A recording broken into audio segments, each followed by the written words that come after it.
Hi there. Tonight, we're stepping back into the distant, sunlit world of ancient Greece.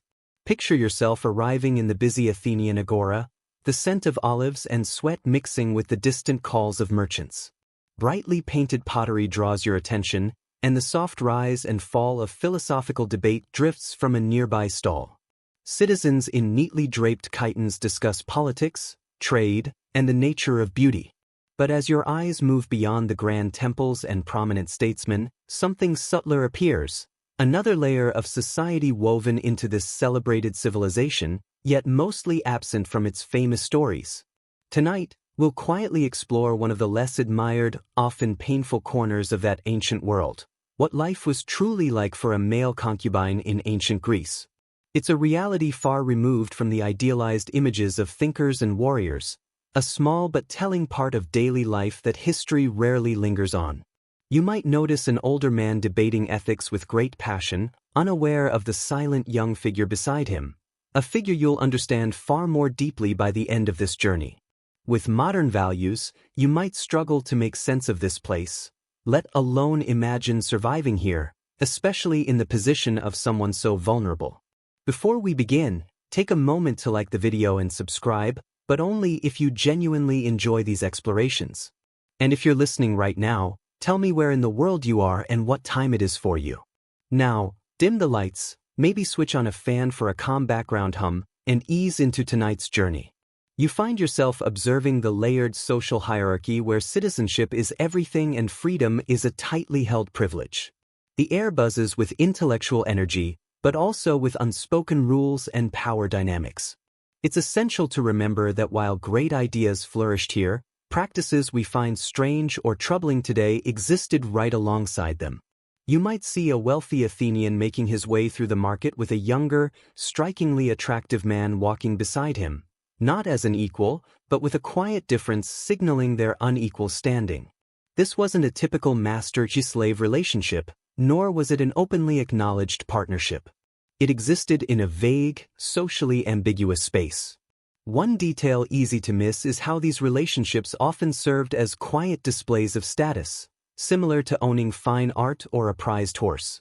Historians still debate whether these connections ever held genuine reciprocity or if the surface idea of mentorship simply concealed deeper forms of exploitation.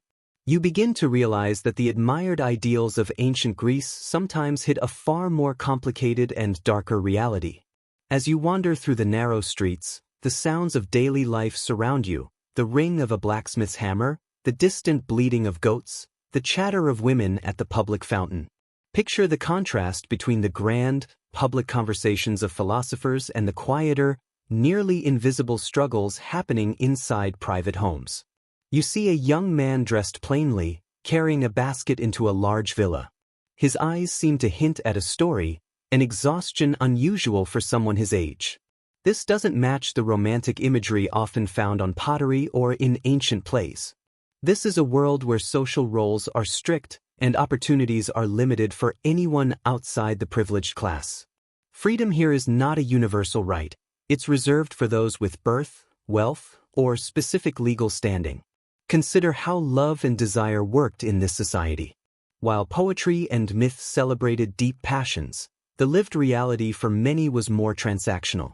Their approach to relationships lacked the modern emphasis on mutual consent and emotional balance. The environment feels charged with unspoken expectations and hidden arrangements. Honor, reputation, and rigid social codes shaped almost everything.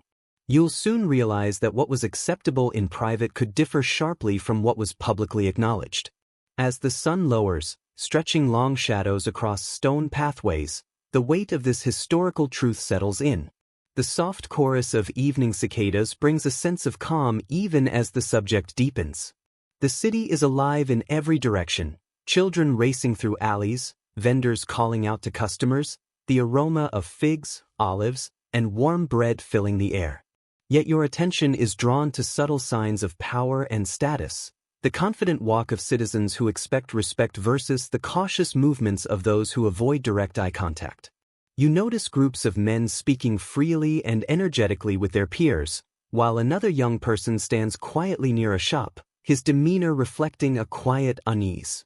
These individuals lived on the edges of society, not fully included, yet inseparably tied to its structure.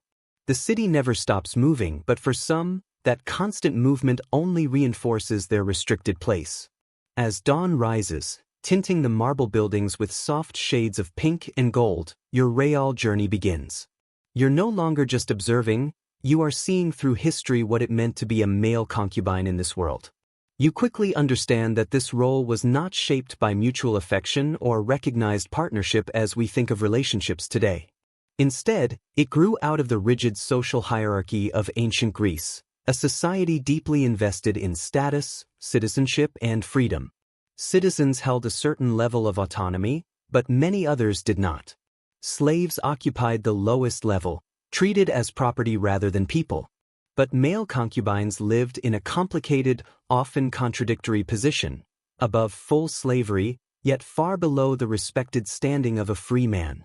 A notable detail is that while pederasty existed, a mentorship between an older man, the erasts, and a younger boy, the ereminos, sometimes including sexual elements, it was frequently idealized in philosophical writings as a path to education and character development. However, the reality of concubinage, as you are now witnessing, rarely matched those idealized descriptions. These were not relationships of intellectual equals or celebrated mentorship. Instead, concubines were primarily kept for sexual gratification, and as symbols of their patron's wealth and influence, these individuals existed within a system built on imbalance. Historians still debate whether genuine affection or sincere care could ever develop in such an unequal relationship, or whether the concubine's emotional well-being was simply overlooked. You might feel a moment of cynicism here. Confronted with the contradiction, you may find yourself wondering about their legal status. Were they considered slaves? Were they free? The answer is frustratingly unclear and shifted based on circumstances. Most male concubines were either slaves obtained specifically for this purpose or freeborn but financially vulnerable young men who were sold or pushed into the role by severe economic need. For a slave concubine, your body and your time belonged entirely to your owner. You had no rights, no legal protection, and no hope of recourse.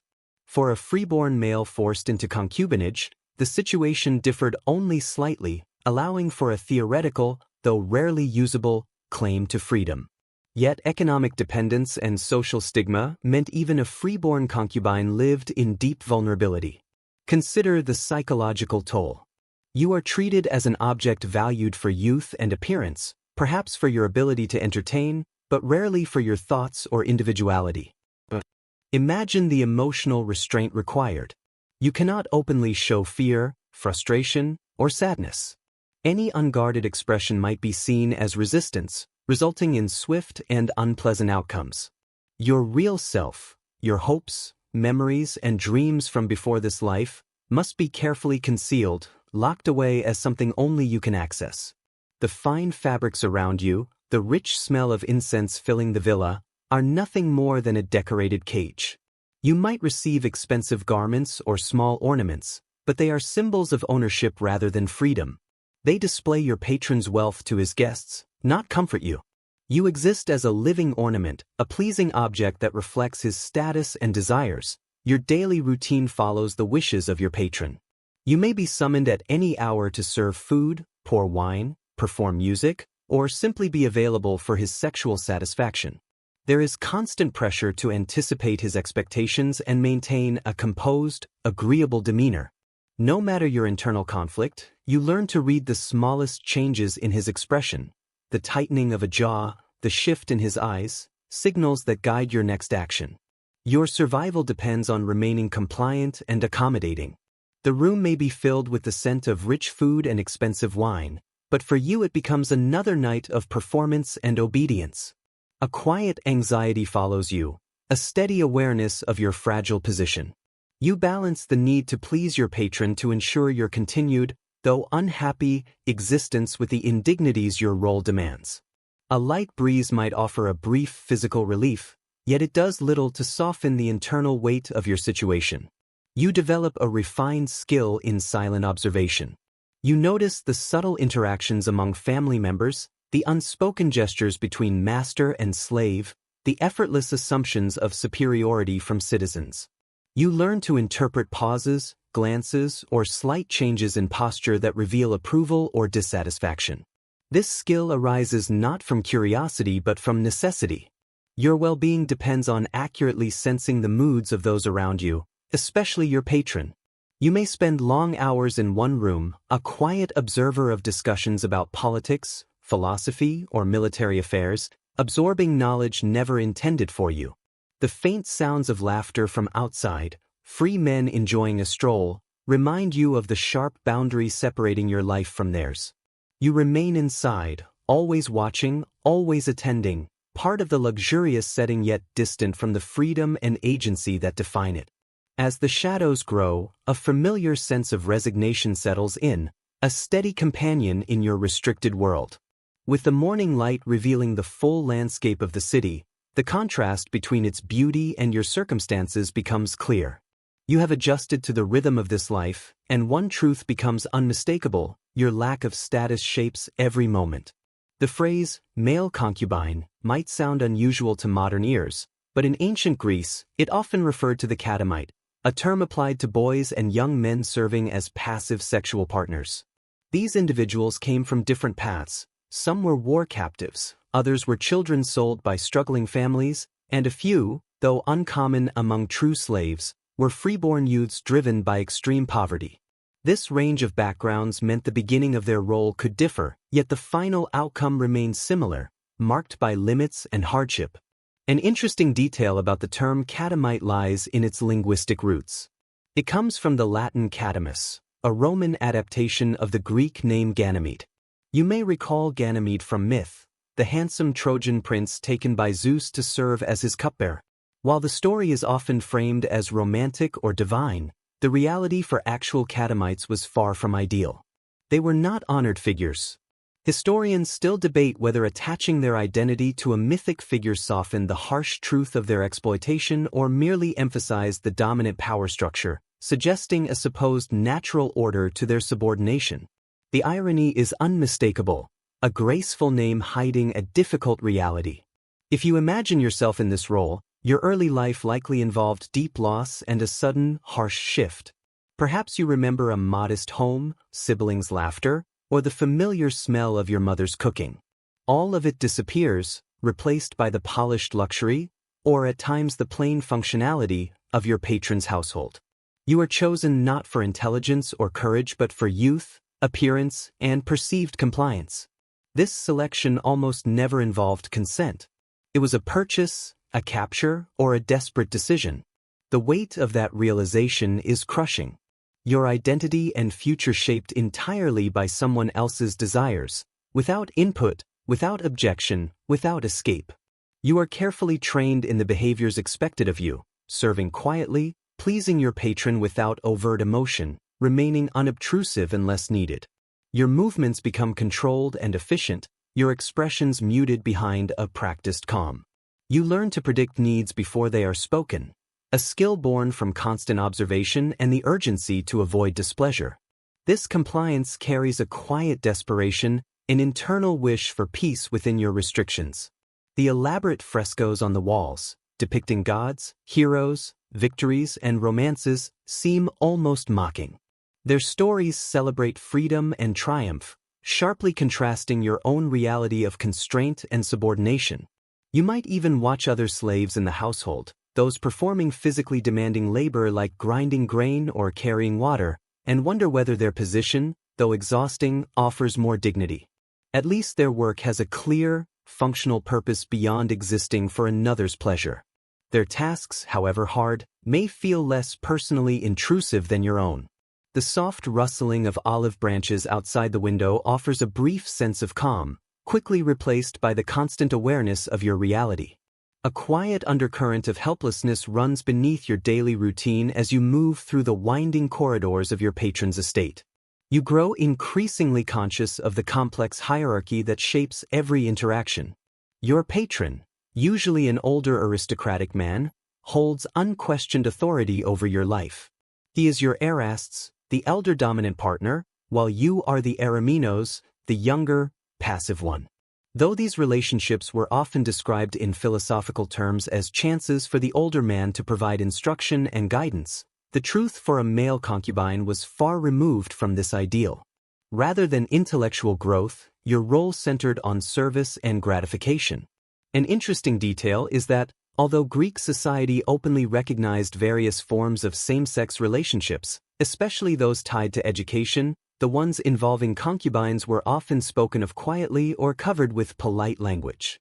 This was unlike the more public, respected mentor-student pairings among free citizens, which were believed to benefit the community. This distinction exposes the subtle social discomfort surrounding the concubine's position, a collective reluctance to acknowledge its more troubling aspects. Historians still debate whether philosophical defenses of pederasty were sincerely believed or if they sometimes acted as convenient justification for practices that allowed elites to rationalize their desires. You might feel a moment of skepticism as you observe this contradiction from your constrained position. Your days revolve entirely around your patron's preferences. He may summon you at any moment, whether for ordinary tasks or deeply personal ones. You could be asked to serve food, pour wine, provide music, or simply be present for his sexual needs. There is an ongoing pressure to anticipate what he wants, to remain calm and agreeable no matter what emotions you hide inside. You learn to read the small shifts in his expression, the set of his jaw, a slight change in his eyes, the tone of his voice. All these signals guide what he expects of you next, and your immediate compliance is essential. Your safety, in a very real way, depends on your ability to remain flexible and obedient, a steady performance of submission.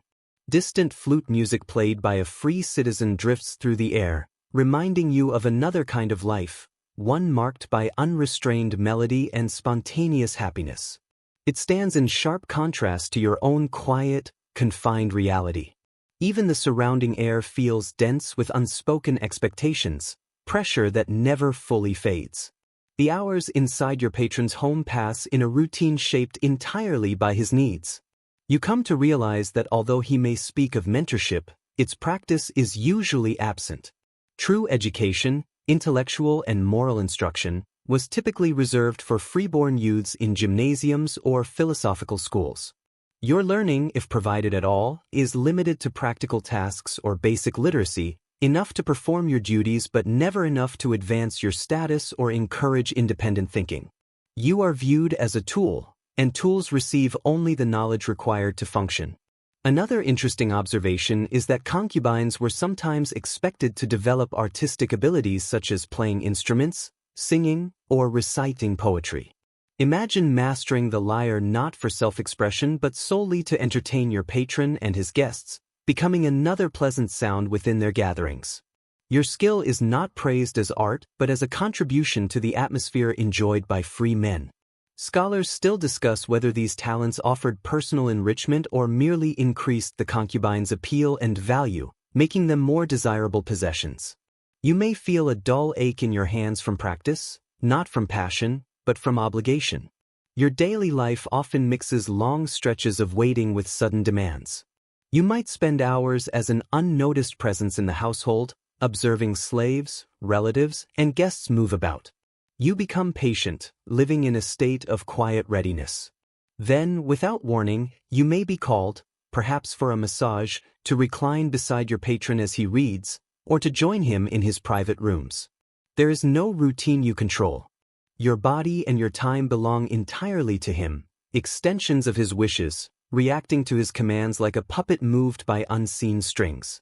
You eat what you are given, sleep where you are placed, and wear what is chosen for you. Even simple comforts, a moment of silence in a shaded courtyard or a short walk in the garden, depend on your patron's mood and explicit approval. The grand architecture around you, the detailed mosaics beneath your feet, and the sunlight passing through the peristyle columns stand as beautiful reminders of your limitations. You are part of the scenery, a living decoration in this carefully arranged household. Laughter from outside, perhaps from free children playing, occasionally reaches you, reminding you of the uncomplicated freedom you once had. You learn to keep your face expressionless, your movements controlled and quiet, becoming skilled at fading into the background and appearing only when called. It becomes a slow erasure of your own identity, a gradual blending into someone else's life.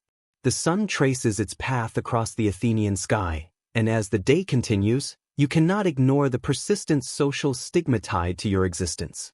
While male concubinage was, in some elite circles, an open secret, it never offered any path to social respect or public admiration. In fact, those considered respectable often expressed a quiet but clear disapproval.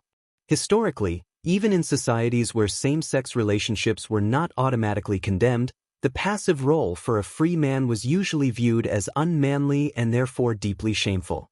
This social judgment, more than any formal law, acted as a powerful barrier, preventing any real acceptance or recognition. An interesting detail is that even within the patron's household, other enslaved people might look at you with a mix of pity and mild disdain. They carried out recognized duties, whether in fields, workshops, or kitchens. Their labor, though difficult, had clear economic value. Your role, however, was intimate and often degrading, turning you into an object of personal pleasure with little social legitimacy. Historians still debate whether this cultural discomfort with the passive male role caused more suffering than the legal restrictions themselves, shaping both the inner and outer worlds of those in this position. You would sense this judgment in every turned face and every brief, dismissive glance, a constant reminder of reduced status. You know clearly that your relationship with your patron can never be acknowledged in any honorable setting. You would not be introduced publicly as a partner, nor would you ever be included as an equal at a formal gathering. Instead, you exist quietly in the background of your patron's private life. If he entertains guests, you may be present to assist or provide minor support, but never to participate in conversation as an equal.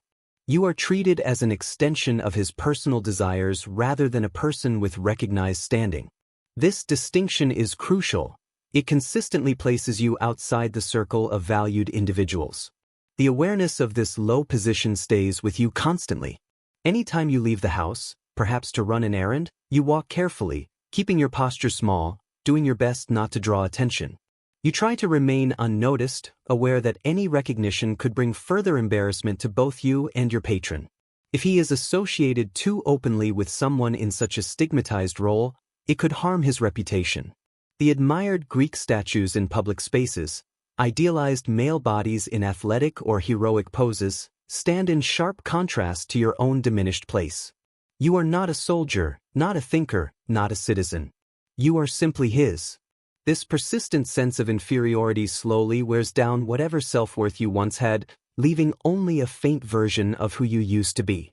The bustling city around you, once exciting, now emphasizes your exclusion, a clear reminder of the life from which you are disconnected. As time passes, the absence of any legal status becomes even more suffocating.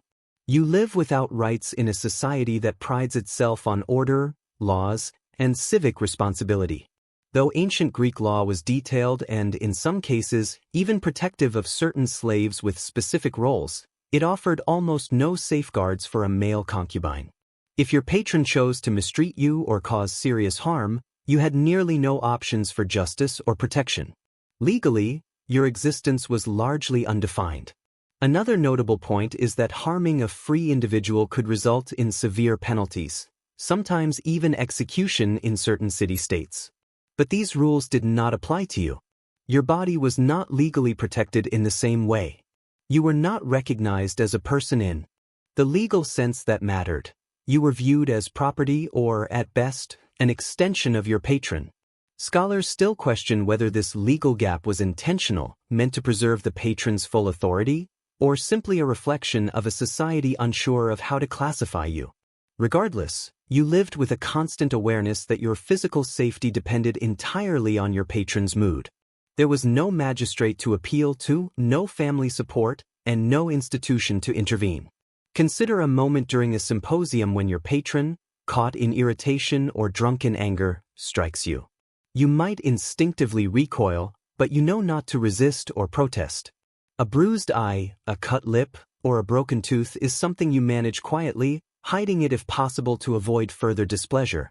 There would be no consequences for him, no legal penalty, no social backlash. Your body is effectively not your own. it reflects his will. This complete lack of legal protection forces you to live in constant anticipation, always wary. Even small gestures of generosity, a new garment, a slightly larger meal, or a brief conversation, are reminders of your dependence. These moments are not signs of equality or affection. They show how easily your comfort can be granted or taken away. Your well-being is tied entirely to his convenience. Outside the villa, the noise of trade and public debates may seem lively, but to you, they are only distant sounds of a world whose rules do not apply to you. As the oil lamps cast long shadows in your modest quarters, you find yourself hoping for sleep, temporary relief from the ongoing pressures and the fragile nature of your existence. As each day passes, the burden of economic dependence becomes impossible to ignore. You own nothing. No land, no property, nothing that could ensure even the slightest degree of independence. You have no trade to practice and no specialized skills that could ever provide you with an independent living beyond your patron's household. Your food, clothing, and shelter all depend on his support, more accurately, on his assessment of your usefulness. A core truth of this era is that economic independence was deeply tied to personal freedom. Without the means to sustain yourself, you inevitably fall under someone else's control, completely reliant on their continued provision. This dependency forms an invisible cage, subtle yet impossible to break, where a single person's decisions determine your survival. It is worth noting how this reliance creates a psychological trap, a bond stronger than physical restraint. Even if your patron is not openly harsh, the knowledge that your well-being rests entirely on his wishes is exhausting. You resemble a plant that survives only through the precise amount of care given by its gardener. Too little, and you wither. Too much, and you drown under the burden of obligation. Historians still debate whether this economic power was an even stronger method of control than physical force itself, quietly diminishing one's spirit without leaving obvious marks, creating a deeper, more subtle form of subjugation. You feel this pressure constantly, a quiet erosion of self-worth. Consider the complete lack of agency shaping your life. If you dreamed of learning a skill or traveling to another city to build a future, these ideas would vanish under the reality of your situation. You cannot simply leave. Where would you go? Who would support you? Without money, connections, or a recognized place in society, you would face hunger, exposure, or be driven into an even harsher form of servitude, perhaps in a brothel or as an unprotected laborer. This dependence fastens you to your patron as firmly as any physical chain. You are an asset, maintained, used, and owned. Even the meals you receive, no matter how generous or well-prepared, come at a silent cost. Every bite is a reminder of your reliance, a clear symbol of your lack of autonomy. The everyday sounds of the household, the clatter of dishes, the low hum of activity, highlight your unusual and isolated role within it. Your needs are met, yes, but not through affection or genuine regard. They are met because you are property. This economic link ensures that any passing thoughts of escape remain only thoughts, quickly overshadowed by the stark logic of survival. As evening settles and the villa dims, it marks another night of quiet obedience, another day lived without true ownership of your life. Within this unspoken system, you also begin to understand the complete lack of institutional support tied to your position. Unlike marriages with legal protections and rituals, or even the harsh but defined legal structures surrounding forms of slavery, male concubinage existed without any formal safeguards. There were no temples to seek refuge in, no civic institutions to petition, and no legal precedents offering protection if you suffered harm. This absence left you exposed. A notable detail is that Greek society had specific laws and customs for almost every aspect of life: religion, sports, property, commerce. Yet your role remained an unregulated exception. It functioned as a private arrangement that society chose not to formalize, freeing it of responsibility toward you. Historians still discuss whether this lack of structure amplified the vulnerability of concubines, leaving them entirely dependent on the temperament of individual patrons. You feel this isolation deeply, the understanding that no person or institution would step in to defend you. If your patron was cruel or dismissive, there was nowhere to turn. You could not seek medical care without permission, nor request food or shelter if abandoned. You drifted entirely at the mercy of one man, reliant on his kindness or unpredictability. This absence of support meant that any mistreatment, abuse, or humiliation occurred in silence, hidden behind the villa's walls. Your suffering was largely unseen, a private burden. Even the smallest hope for escape or improvement is quickly overwhelmed by this reality. Without allies, status, or financial resources, fleeing would only lead to deeper distress, possibly pushing you into more degrading circumstances. You are constrained not only by the villa's physical boundaries but also by the broader social and legal limits that surround you, an inescapable confinement shaped by circumstance. The soft afternoon light passing through the courtyard trees illuminates drifting dust, a brief reminder of the freedom of movement you lack. This constant exposure, the awareness that you are unprotected and without recourse, becomes a persistent element of your daily life, a quiet weight on your mind. Marriage in ancient Greece, with its public ceremonies, legal rights, and recognized social importance, stands in sharp contrast to your completely unacknowledged position. It is important to note that a male concubine was never considered a replacement for a spouse. While some relationships between an Erasts and Ereminos offered companionship in intellectual circles, your role provided none of the social recognition, legal security, lineage standing, or inheritance rights associated with marriage. No matter how long-term or outwardly stable your relationship appeared, it remained private and legally unprotected. A relevant detail is that philosophical writings on relationships, including relationships between men, nearly always focused on free citizens and family lines. These discussions dealt with managing the oikos and preserving the household, central concerns in Greek society. Your role existed completely outside this recognized system. Historians continue to debate whether the lack of any official recognition for male concubinage helped preserve the strict social hierarchy, ensuring these relationships, even if widespread, never blurred the boundaries of lawful family structures, citizenship, or property inheritance. You feel the constant weight of this unseen barrier separating you from any real sense of belonging, stability, or a formally recognized future. Imagine standing in the shadows watching a wedding procession, perhaps for your patron's daughter or a respected neighbor's son. You see the veiled bride adorned for the ceremony, led through the streets with cheerful songs and loud celebration. You observe the public feast, the ritual sacrifices, the symbolic merging of two families and their property. All of this unfolds as a vivid display of legitimate social bonds and the continuation of the polis. For you, it becomes a painful reminder of what remains forever out of reach. You can never occupy that place of honor. Your union will never be acknowledged by the community. You will never take part in rituals that grant legitimacy. You cannot raise children who bear your name or inherit your status. Even if you fathered children, they would not be legally recognized and would instead belong to their mother's household or your patron's domain. Your relationships are, by definition, temporary and ultimately disposable in society's eyes. This lack of formal recognition reaches far beyond ceremony. It carries practical and often harsh consequences. If your patron were to die, you would likely be left with nothing. No claim to his estate, no guaranteed support, no network to rely on.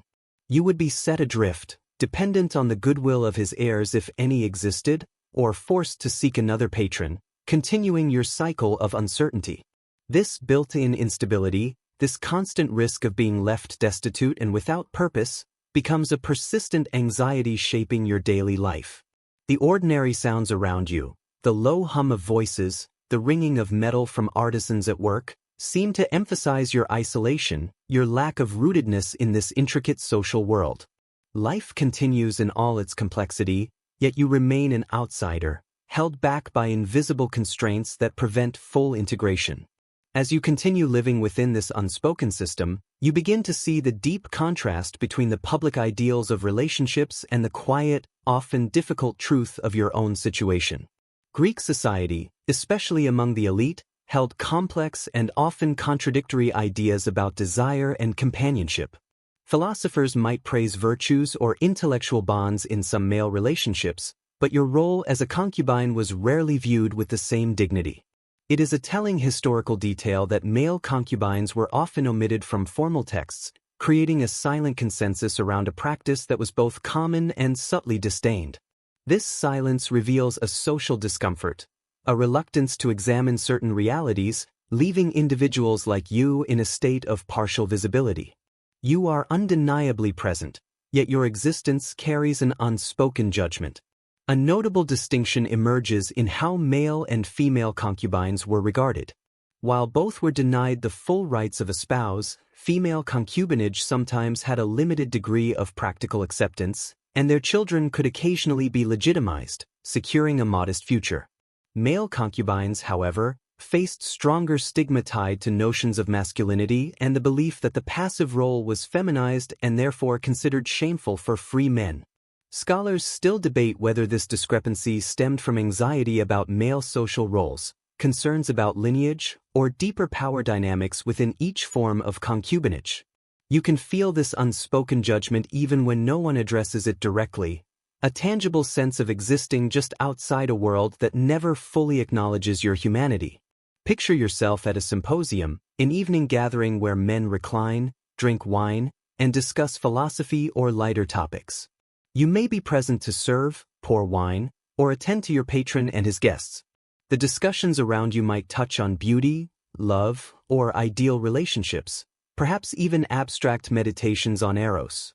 Yet you remain sharply aware that your own relationship exists in a shadowed space that would never be openly celebrated or sincerely acknowledged in these refined conversations.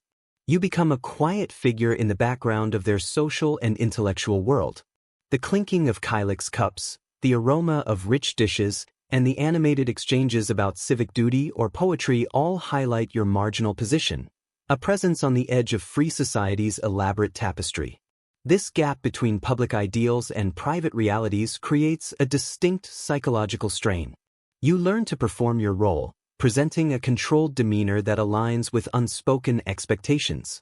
You listen to conversations about honor and freedom, fully aware that these concepts do not apply to you in any meaningful sense. You internalize the message that your value lies in your usefulness rather than your inherent worth. Even the soft light of oil lamps, casting long shifting shadows, seems to mirror the blurred boundary between what is openly acknowledged and what remains hidden, the contrast between celebrated ideals and the often painful truth of lives like yours. The quiet of night, usually comforting, instead reflects your inner solitude. Each day reinforces the emotional vulnerability bound to your position. In a relationship defined largely by physical satisfaction and obedience, genuine emotional connection becomes a luxury you cannot risk and one your patron may not consider offering. It is an unfortunate aspect of this historical setting that while ancient Greece admired themes of companionship and deep platonic bonds, such ideals rarely extended to individuals in your fragile situation. Your feelings, fears, and want for understanding hold little importance within the functional limits of your role. You learn to suppress them, hiding them beneath a practiced composure. Interestingly, some philosophical traditions, especially those stressing self-control and detachment from desire, may have unintentionally reinforced your patron's emotional distance. If he was taught to value rationality over emotional indulgence, your needs would be even less likely to receive attention. Many thinkers pursued mastery over personal passions. Scholars continue to debate whether this emphasis on stoicism and rational restraint. While well-intentioned in principle, this system often encouraged emotional neglect within these deeply unequal relationships, creating a quiet detachment that reduced people in your position to something less than fully human. You may feel an overwhelming sense of loneliness even amid the constant movement of the household, a persistent longing for connection that is never truly met. Picture a calm evening in your patron's private quarters. He might be absorbed in a scroll or lost in his own thoughts, the faint light of a single oil lamp illuminating the ancient text. You are present but silent, perhaps pouring more wine or adjusting his cushion. In moments like these, you may yearn for a simple kind word or a small sign of genuine human warmth, something that rises above the transactional nature of your role. Yet such moments are uncommon, brief, and often risky. Any attempt to seek reassurance, a gentle glance or a soft gesture, could be judged as inappropriate. A crossing of boundaries your patron would quickly and possibly sternly correct. You learn to manage your expectations, to extinguish any hope for real closeness, training yourself to accept emotional scarcity. This ongoing deprivation leaves a subtle but lasting impact. You become skilled at protecting yourself, guarding your emotions from more disappointment. The refined surroundings, the good food, the beautiful art, all of it feels empty without authentic human connection. Your basic physical needs are met, but emotionally you remain unfulfilled, living with a constant sense of yearning. The distant sound of a harp might momentarily remind you of a different kind of life, one where emotions were noticed and perhaps nurtured, a sharp contrast to the emotional barrenness you now endure. This ongoing isolation, even when close to others, becomes a defining feature of your limited world, a quiet suffering within an elegant setting. The burden of your life is intensified by a deep absence of autonomy. Nearly every part of your existence, from daily tasks to personal choices, is dictated by your patron. You cannot choose your home, your meals, or how you spend your hours. In this historical context, freedom meant the ability to act based on one's own will, a freedom entirely denied to people in your role. Your wants, your likes, your personal will are treated as irrelevant, absorbed into someone else's control. You become, in many ways, an extension of your patron's household. An interesting detail is that certain enslaved individuals, especially those with specialized skills or positions of trust, sometimes gained small amounts of informal independence. A slave running a workshop or managing household affairs might have enjoyed limited authority or earned a small personal allowance. But for a male concubine, the nature of the role usually prevented such freedoms. Your purpose depended on your constant availability and obedience, not on independent judgment or decision-making. Scholars still debate whether this severe lack of agency was even more psychologically harmful than physical hardship, gradually wearing away a person's sense of self until they felt like an object instead of a human being. You feel this erosion daily, a slow fading of your individuality. Think of the simple wish to walk freely through the busy city streets, to choose your path, pause at a market stall, or visit a friend. These fundamental liberties are unavailable to you. If you leave the villa, it is only with your patron's direct permission and usually under supervision. Your movements are limited, your world set by boundaries you cannot change. There is a constant, subtle observation, an unseen restraint that keeps you tied to his expectations. You are always aware of the need to return, always reminded of who holds authority over you. This continual oversight, this lack of control over your own life, creates an oppressive environment that gradually suppresses your spirit. You may withdraw inward, building a private inner world that belongs only to you, a small refuge for the parts of yourself you fight to preserve. But even this space is fragile, easily disrupted by a sudden call or a sharp command, pulling you back to your reality. The sound of birds outside the villa, free and unrestrained, becomes a reminder of the effortless liberty denied to you. This steady restriction of your will becomes an unavoidable part of your quiet suffering, a pressure felt deep within. As midday light casts strong shadows, you find yourself increasingly expected to serve as entertainment during your patron's elaborate symposia. These gatherings, central to aristocratic Greek culture, were more than simple meals. They functioned as social displays, intellectual discussions, and drinking events, all meant to showcase the host's status and refinement.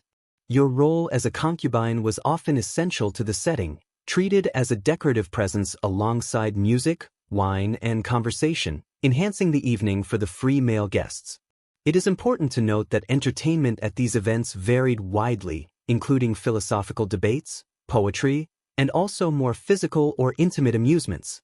For someone in your position, the line between observing and performing often blurred, making your duties unclear and exhausting. You might be expected to recline quietly while listening carefully, yet also be ready to bring more wine, adjust pillows, or engage in private conversations, including sexual ones, if instructed. At times your patron might require you to play the lyre, sing, or recite poetry, turning your abilities into another feature of the night's planned entertainment. Historians continue to question whether being encouraged to perform artistic tasks offered any sense of dignity or self-expression, or whether it simply added to the exploitation by turning every skill you had into another service for others. You feel the ongoing pressure to remain pleasant, attentive, and ready to act, even when you are emotionally drained or deeply uncomfortable. Imagine the environment, the room filled with the loud laughter of wealthy, educated men, their voices rising and falling with debate, the air heavy with scents of roasted food, fine wine, and fragrant oils, all blending into the backdrop of your required role within it. An immersive sensory world surrounds the guests, creating a vivid experience for everyone present. Their conversations shift from current political schemes and naval conflicts to abstract questions about the universe and the best forms of governance. You stand there in person, possibly close to your patron, yet remain fundamentally outside their realm of influence, intellect, and unrestricted freedom. Your main purpose is to improve their comfort and enjoyment, not to join their thoughtful discussions as an equal. You may attempt a clever comment or an expressive glance if you choose, but always under the silent understanding that your input exists solely for their entertainment, a brief moment of amusement rather than a meaningful contribution to the conversation. Being constantly exposed to a privileged world that you cannot access creates a distinct sense of irony and distance. You pour the finest wines into beautifully crafted cups, listen to sharp minds share complex ideas, and observe the open camaraderie of free men. All the while, you remain only part of the scenery, an attractive element within their elaborate social display. The sound of drinking vessels, the echo of their laughter, and even the warmth of the hearth emphasize your quiet isolation and your lack of true inclusion. You are present within the event yet removed from its underlying purpose, always observing from the edges, a silent, graceful figure in their lively gatherings. Your own thoughts and emotions stay confined to a private, unspoken space. Beyond Athens, your understanding of concubinage expands, showing the wide range of customs across Greek city-states. While your experience in Athens is marked by quiet restriction and social invisibility, other regions held different, sometimes sharply contrasting attitudes. Consider Sparta, for example. Although known for its strict military lifestyle, Spartan society approached male relationships with a practical mindset that might seem unexpected. Their same-sex bonds, especially between older soldiers and younger boys, were not just accepted but actively supported, believed to strengthen camaraderie and develop skill in battle. This stood in clear contrast to the more complicated and often disapproving views held in places like Athens. You may reflect on the irony that a society famous for its discipline was more open toward certain sexual relationships than its supposedly more cultured neighbors. In Sparta, these bonds were often understood as structured mentorships, where the older Erasts guided the younger Ereminos in physical training, military techniques, and the demanding rules of Spartan citizenship.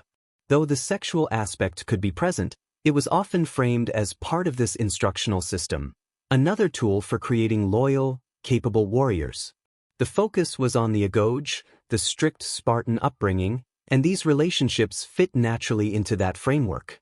Scholars continue to debate whether Sparta's emphasis on collective strength truly placed public duty above personal desires, or if the idealization of these bonds simply served to reinforce their distinctive social order. In this environment, your youth and appearance might have been seen as contributing to military excellence and community strength rather than private pleasure or a display of wealth. In Athens, however, the laws you lived under were very different. You may remember the stricter regulations targeting certain homosexual behaviors, especially acts considered inappropriate or shameful, particularly if a free citizen assumed the passive role. These laws created a fragile and uncertain existence for you, unlike the more openly structured relationships found in Sparta.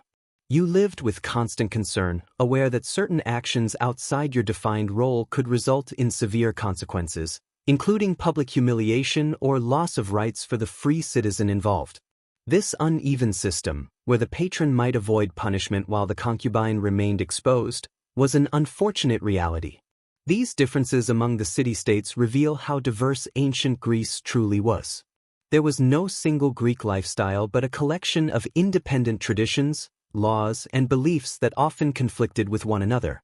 For someone in your position, moving from one region to another could entirely change your social standing. In Athens, you were mostly hidden, a discrete part of a wealthy man's private world, existing within unclear social and legal limits. In Sparta, a similar bond, though defined by discipline and public purpose, might be openly acknowledged as part of their military and educational system. You may even hear of places like Thebes, where the sacred band, a renowned group of paired male lovers, was celebrated for its extraordinary unity and courage, offering yet another example of how such relationships were understood. The constant background noise of Athens, filled with its own rules and judgments, reminds you of the narrow boundaries of your life. Every aspect of your existence depends on these specific customs and legal interpretations. Your ability to feel or express genuine affection is restricted by invisible borders drawn across the ancient landscape. Even as the breeze carries the scent of pine and the distant sea, it cannot lift the weight of living under such constraints. The peaceful setting of ancient Greece, with its temples of marble and discussions of philosophy, often hides a harsher truth for individuals in your position. Sexual violence and coercion were common realities, carried out freely by those with authority. Although Greek law could be strict in protecting free citizens, especially concerning their bodies and honor, those protections did not apply to you as a male concubine. You lived in a legal void where your consent held no significance and your body was treated as property. This was not simply a legal oversight but a deeply rooted part of the power system shaping your daily life. A particularly troubling aspect is the clear double standard. If a free male citizen was sexually assaulted, it was viewed as a serious attack on his time, his honor and civic identity, often punished by fines, public disgrace, or even death. It represented a significant violation of his autonomy and status. Yet for a concubine, similar acts committed by a patron or his privileged associates were usually beyond legal consideration. You were seen as being in a state of permanent subordination, a position where your protections were almost non-existent. Scholars still debate whether this absence of legal safeguards was a deliberate way to uphold elite power and give them unrestricted control over those beneath them, or whether it simply evolved from long-standing social structures and assumptions. This is a reflection of a society that did not recognize your personhood or grant you the same legal protections afforded to its citizens. You experience a constant, chilling awareness that your body belongs to another, dictated entirely by their desires. Picture the endless nights of fear and humiliation, being summoned to your patron's chambers or even presented to his friends during social gatherings, compelled to take part in acts that bring you revulsion. Escape is impossible, and refusal would invite harsher consequences. Compliance is not just expected, it is demanded. Any attempt to resist physically or emotionally could trigger violence, severe punishment, or even death. In response, you learn to dissociate, retreating into your mind to shield your spirit from the indignities inflicted upon your body. Even the gentle whispers of wind through olive trees offer no solace, merely an indifferent sigh, as if the world itself is complicit. The lack of accountability for your abusers fosters a profound helplessness. There is no authority to appeal to, no one to confide in. A society that glorifies justice, law, and civic virtue turns a blind eye to your suffering. You are reduced to a tool, your suffering accepted as an unspoken cost of existence within this social framework. The lofty ideals proclaimed by philosophers like Plato and Aristotle, virtue, liberty, reason, resonate as hollow echoes against your reality. These violations leave invisible scars on your spirit, poisoning your sense of self and your view of the world. The flicker of an oil lamp illuminates not comfort, but the pervasive darkness enveloping your life, reflecting inner turmoil and despair during quiet nights. Yet, even within this bleak existence, the fluidity of status emerges. While overall social standing is low, your individual experience is shaped by your patron's wealth and influence. Life for an enslaved person or concubine was not uniform. A wealthy or prominent patron could provide material comfort and relative safety compared to a poorer master. Basic necessities could be supplemented with finer clothing, more varied food, or a private room, small but invaluable refuges from constant scrutiny. Your physical safety could also benefit indirectly, as a patron's reputation might deter mistreatment. Historians debate whether these comforts reflected genuine benevolence, possessiveness, or simply the extension of lavish lifestyles to all possessions, human or otherwise. Regardless, the quality of captivity varied significantly, contrasting sharply with the harsher circumstances under less affluent masters. Imagine serving a prominent Athenian, perhaps a statesman, general, or philosopher, whose villa itself signifies power. Frescoes decorate the walls, gardens bloom with fragrant herbs and flowers, and banquets feature exotic foods. In such a setting, you might wear finer tunics, or a modest piece of jewelry, a symbol of your patron's wealth rather than your dignity. Your tasks could focus on attending to your patron's personal or intellectual needs rather than heavy labor. You might even accompany him on travels, visiting distant colonies or city-states beyond the reach of most in your position. Yet this comparative comfort remains a gilded cage. It does not equal freedom or dignity. Your security depends entirely on your patron's favor and fortune. Political upheaval, business losses, or the arrival of a younger, preferred concubine could instantly erase your comfort, leaving you vulnerable. Even a serene fountain's gentle sounds serve as a reminder of the fragility of your situation. Any ease you experience is contingent, not earned, and can be withdrawn without warning, fostering constant anxiety. Within the household and broader society, you encounter the concept of pedestrialized relationships in ancient Greece.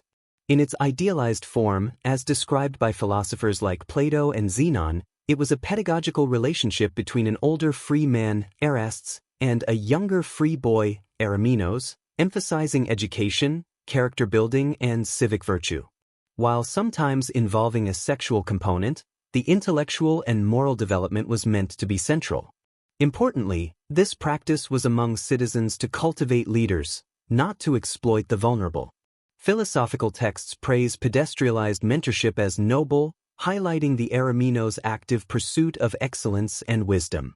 The reality of male concubinage often contradicted the idealized vision entirely. For you, any mentorship was superficial at best, focused more on service than intellectual growth. Your worth was measured not by your character or moral development, but by your compliance, physical appeal, and ability to satisfy your patron's desires. Historians still debate whether the philosophical ideal of pederasty truly guided many Greeks or was sometimes a convenient narrative to rationalize power imbalances, indirectly legitimizing exploitative relationships like yours under a guise of intellectual respectability. You feel the painful contrast between this lofty ideal and the harsh transactional reality you live. Picture a symposium where your patron and his friends praise a young era, perhaps a citizen's son, for his intelligence, athletic skill, and promising future. They speak of love as a path to wisdom, a way to cultivate virtue in youth, extolling the connection between the soul and physical beauty. You might serve them wine, invisible as irony washes over you. Your own experience, while physically similar, lacks any ennobling purpose. You are not being shaped into a citizen, you are being consumed, your body and youth serving someone else's pleasure and status, without benefit to your own character or future. This constant exposure to idealized relationships while living a utilitarian reality creates profound alienation and bitter disillusionment. You do not learn rhetoric or civic duty, you learn obedience, subservience, and self-effacement. Philosophical discussions of love as a motivator for noble deeds feel entirely foreign when your value is measured solely by immediate utility. The sounds of the symposium, once a blur, now split into distinct layers. The elevated discourse of free citizens and the silent truth of your servitude, lurking just beneath their refined world. Moonlight filtering through the windows emphasizes this divide, casting you into the shadows of the unacknowledged. Beyond ideals, you confront the stark reality of how male concubines were evaluated for appearance and dress. Unlike free men admired for natural athleticism, your body was curated and controlled by your patron, part of his display of wealth and taste. Free men typically wore simple, practical tunics and cloaks, favoring rugged or natural looks. You might wear softer, brighter fabrics with subtle adornments or perfumes, considered effeminate or ostentatious for citizens. Historians debate whether such dress served purely to enhance appeal or to visibly mark lower status.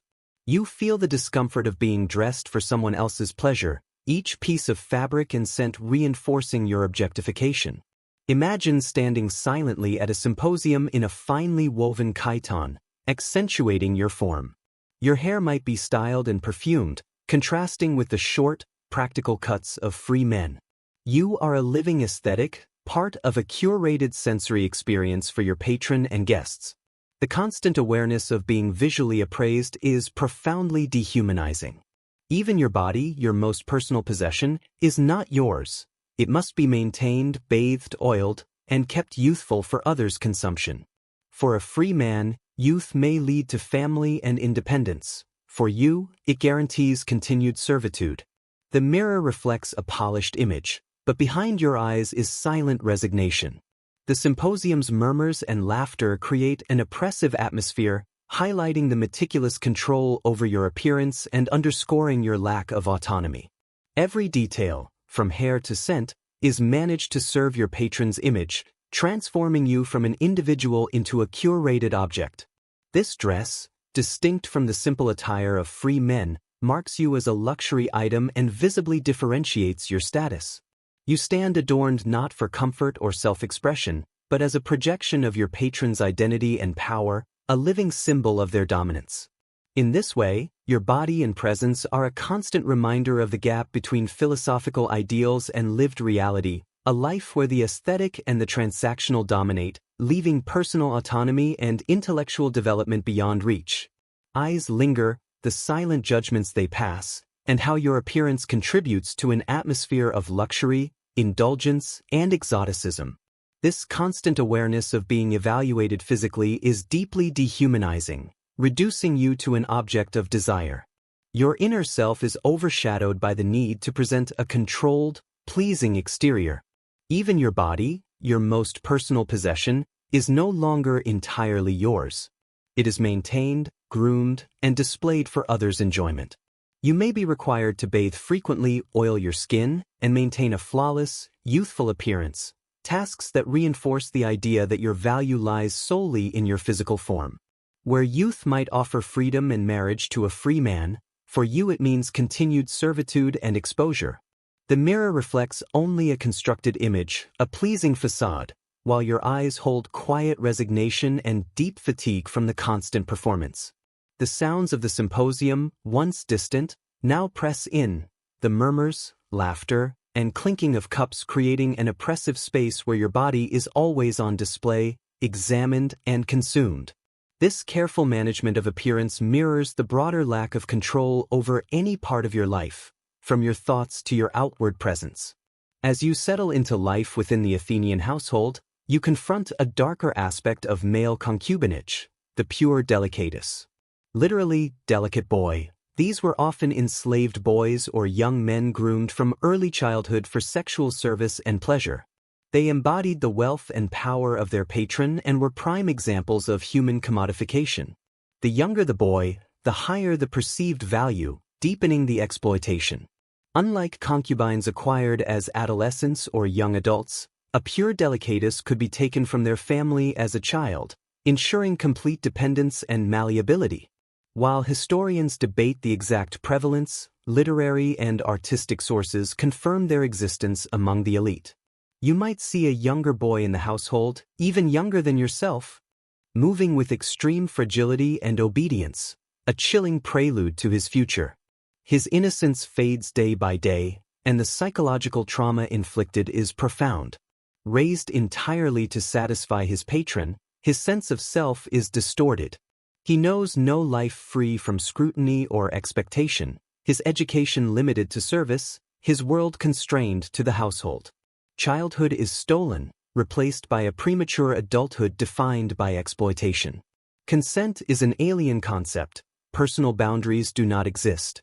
His laughter, if heard, may sound hollow, devoid of true joy. This grooming from a tender age creates a more insidious form of control. Pure delicatus grow up knowing no other reality, making resistance almost impossible. Dependence, both economic and emotional, is total. Some may even develop a distorted attachment to their patron, a survival mechanism born from vulnerability. Luxurious surroundings meant to impress others serve as constant reminders of captivity, a golden cage. The cries of free children outside only emphasize the irreversible loss of youth and innocence, a silent tragedy unfolding within the villa's walls. Another harrowing aspect of Athenian concubinage was castration.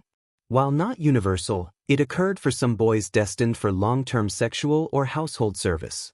This irreversible act served multiple purposes, maintaining a youthful, unblemished appearance, enforcing perpetual docility, and preventing the possibility of siring heirs who could challenge the patron's authority. The practice was about control and aesthetic conformity, not medicine. Castrated males could sometimes attain trust or power in wealthy households or courts, as their loyalty was assumed absolute. But for concubines, it was primarily about ensuring submission and a permanent physical form pleasing to the patron. Historians continue to debate how widespread this was in Athens, but even the possibility casts a dark shadow. Encountering an older castrated servant, whose youthful features betray a painful past, is a silent warning of the extremes of control possible. The trauma of having one's body, masculinity, and agency forcibly altered is immense. Physical pain is accompanied by deeper psychological scars, a loss of fatherhood, and the societal marking of otherness. This act represents the ultimate expression of a patron's absolute power, leaving indelible marks visible and invisible. Castration highlights the extreme vulnerability of those in your position, bodies not only used for pleasure but fundamentally reshaped to meet the desires of another. It is the ultimate commodification, reducing a human being to a manipulated object. Even the familiar cool marble floors beneath your feet may feel menacing, reflecting the chilling reality of this control. The hum of the city fades, replaced by the oppressive silence of a life entirely dictated by another's will. A constant, terrifying awareness pervades your life, the knowledge of how far power could reach, reducing your body to serve someone else's will. This ultimate violation represents the total denial of human dignity within an ancient system that normalized concubinage and its brutal realities. Surprisingly, early legal attempts to regulate these practices existed, but they were limited and never designed for your protection. Instead, they focused on safeguarding citizen honor, preventing aristocratic scandal, and maintaining social order, not the rights or well-being of concubines. It is historically significant that laws governing male sexual behavior centered on the roles of free citizens, particularly the consequences of a free man taking a submissive position. In Athens, for example, a free citizen could face penalties for willingly submitting to sexual penetration by another free man, as this implied effeminacy or a lack of self-control, traits considered unfit for a citizen. Such acts could lead to atimia, the loss of civic rights including speaking in the assembly or holding public office. Yet these laws offered no protection to you, the concubine. By occupying a passive role, your existence was implicitly excluded from the realm of honorable citizenship. Historians debate whether these regulations inadvertently drove such practices underground, further endangering individuals like you and making public acknowledgement or protection impossible. The irony is sharp. The laws safeguarded those who exploited, not those exploited. Imagine overhearing wealthy patrons discussing a citizen punished for dishonorable sexual behavior. Their outrage is directed at the perceived stain on civic honor, not at the suffering of the exploited individual. Your own daily subjugation and indignities remain irrelevant to their concept of justice. Early legal frameworks thus offered no hope for your improvement or freedom. They reinforced existing power hierarchies, defining whose bodies were protected and whose were expendable. Laws distinguished between honorable and dishonorable sexual acts, but the criteria of honor always centered on the free male citizen. Your body, role, and experiences were automatically classified as dishonorable, with no regard for your autonomy or circumstances. The distant sounds of the Athenian assembly, citizens debating laws shaping their world, would serve as a constant reminder of your exclusion, a silent witness to a legal universe designed for your subjugation. As days pass, the weight of social humiliation becomes relentless. Unlike the overt shaming of criminals, your humiliation is subtle, internalized, and unspoken. Male concubinage among elites was tolerated but never granted social respectability or public recognition. Nonverbal cues, an averted gaze, the tightened lips of a matron, or a dismissive tone from household servants, reinforced this silent disapproval. Historians argue whether such internalized shame was psychologically more damaging than physical abuse, slowly eroding self-worth and identity. When accompanying your patron to public events, you remain a step behind, eyes lowered, demeanor subdued. While your patron commands respect, your presence symbolizes a private arrangement considered outside the boundaries of dignified life for free men. The unspoken societal judgment surrounds you, creating a profound psychological burden. You internalize the message that your value is tied only to utility, not inherent dignity. The pride and freedom you may have once known are gradually stripped away, leaving you adept at invisibility to avoid attention and shame. The laughter of free children nearby only highlights the contrast with your constrained existence. The difficulty of escape compounds the suppression.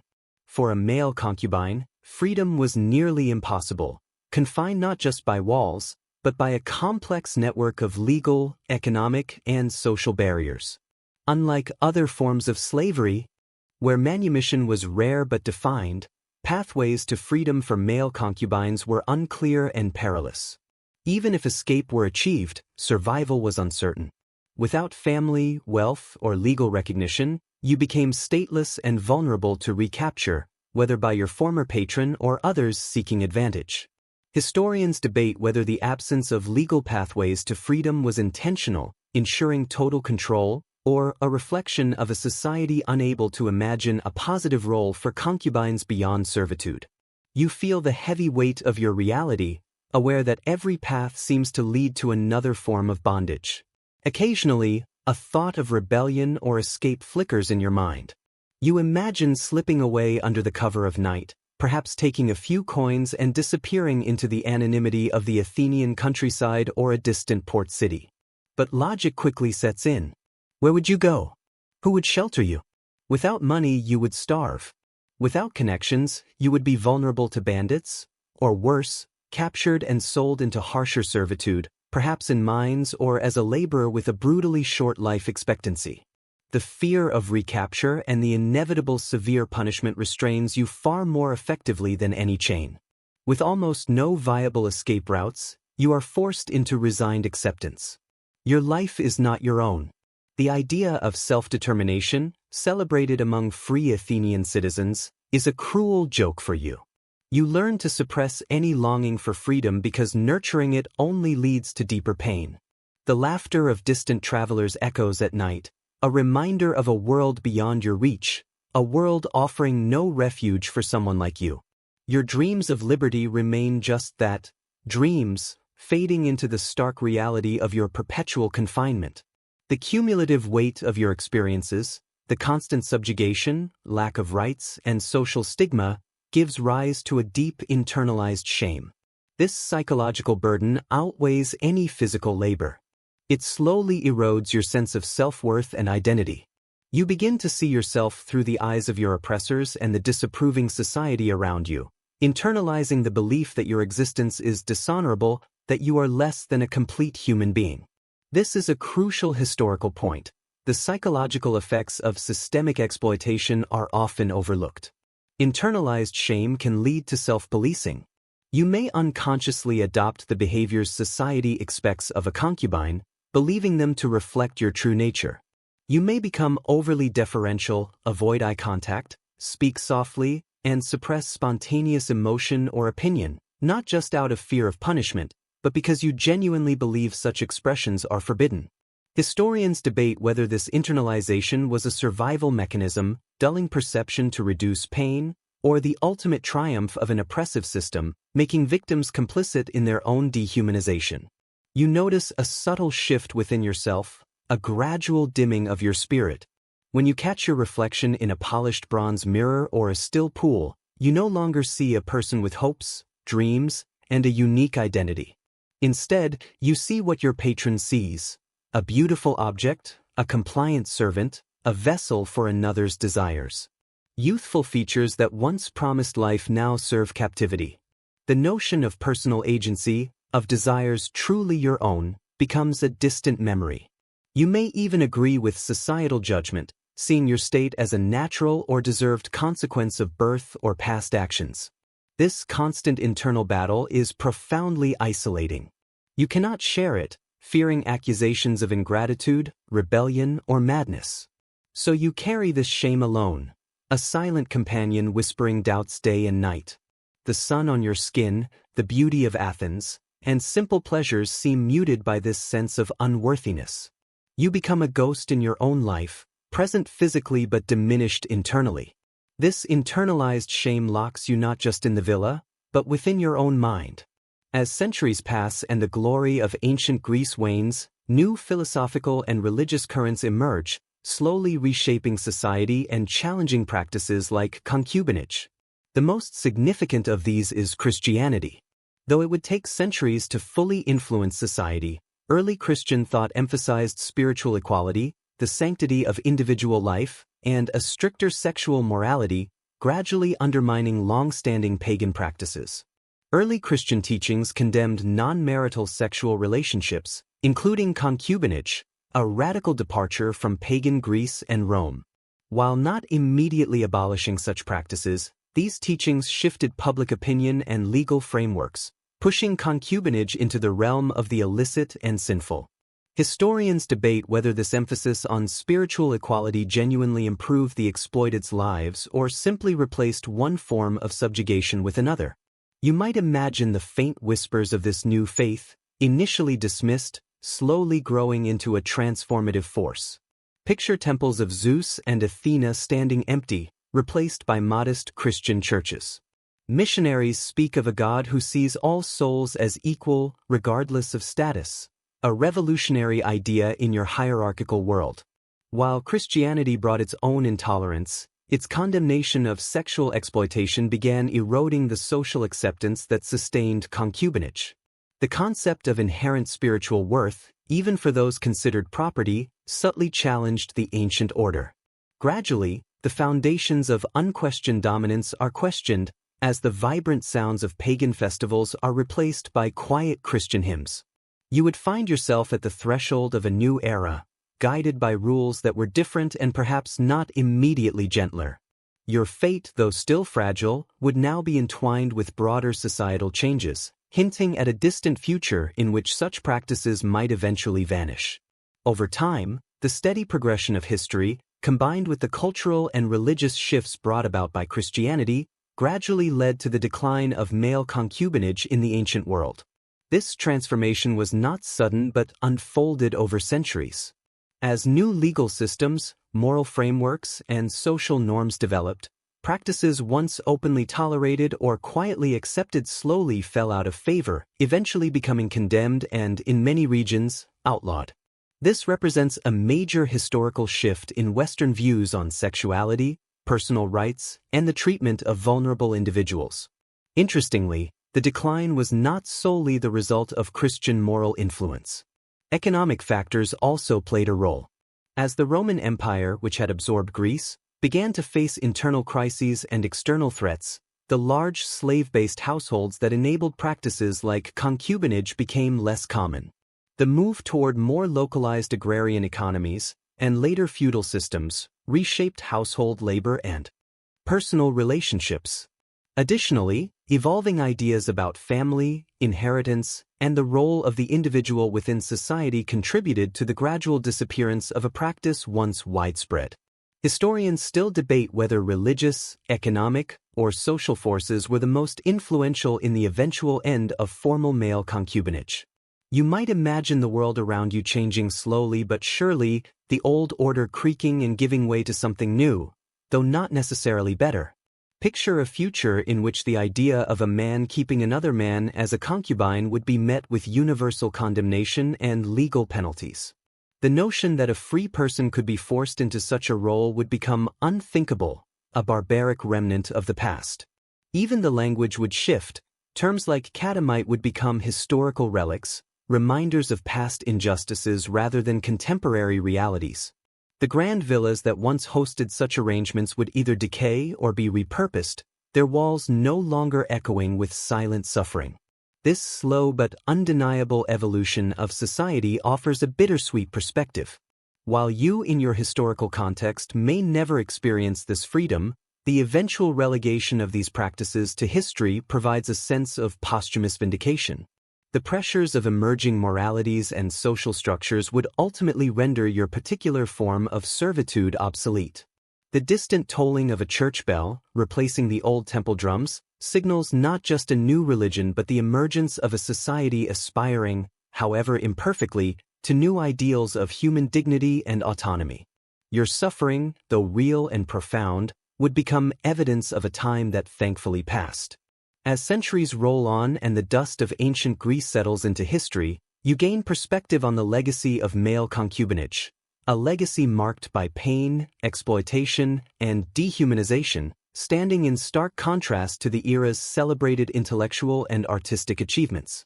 This practice left deep, invisible scars on those subjected to it, resonating across generations even as the practice itself faded. Understanding this history highlights how human cost often persists even as societies evolve, particularly where fundamental rights are denied.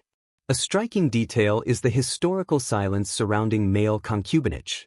Its existence was rarely acknowledged in formal legal or philosophical texts, leaving historians to infer it from pottery, fragmented poetry, and legal speeches that hinted at the practice without documenting the lives of those affected. This absence of explicit records means the voices of those who suffered remain largely unheard, their experiences preserved only through reconstruction. Historians continue to piece together this painful past, striving to give voice to the voiceless. You might feel profound injustice knowing your story, and the stories of countless others, have been largely erased from the celebrated narrative of this civilization. Imagine trying to explain your life to someone from a genuinely free future.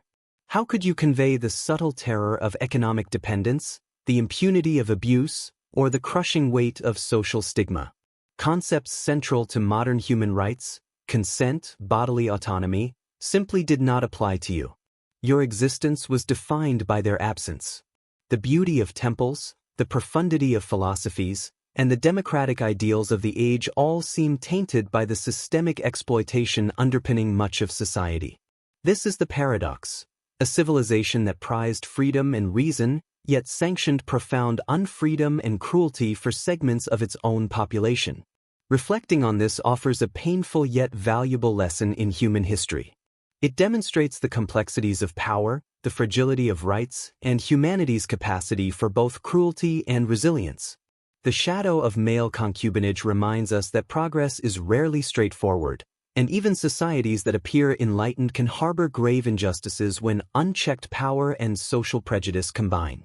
A quiet hope emerges. By uncovering and understanding these truths, future generations may better recognize subtle forms of exploitation in their own time, preventing such indignities from becoming normalized. The wind whispers through the ruins, carrying echoes of untold stories, urging remembrance and vigilance. As the final grains of sand fall through ancient Greek history, you are left with a profound reflection. You have walked in the silent footsteps of a male concubine, living a life marked by vulnerability, exploitation, and struggle within a society that denied your basic humanity. This is no romanticized tale of passion, but a stark reality of power imbalances and systemic dehumanization. Your journey illuminates the contrast between the lofty ideals celebrated in ancient Greece, democracy, philosophy, art, and the grim experiences of those at society's margins. The insidious subtlety of this exploitation is notable. It was not always the overt brutality of chains or punishment, but the persistent lack of autonomy, constant emotional invalidation, the stripping of dignity, and the ever-present threat of abuse without recourse. This quiet psychological warfare, eroding selfhood slowly and relentlessly, often inflicted wounds deeper than any physical scar. Historians continue to wrestle with the complexities of this hidden history, seeking not only to understand the events themselves but also how a society could rationalize such practices while aspiring to intellectual and civic excellence. The result is a sobering insight into how human dignity can be compromised when power is unchecked and certain lives are considered less valuable. Consider the quiet resilience required to live under such conditions day after day. The small internal victories, a moment of peace, a fleeting thought of resistance, the ability to preserve a hidden core of self amid relentless pressure to conform, were not grand gestures, but essential for psychological survival.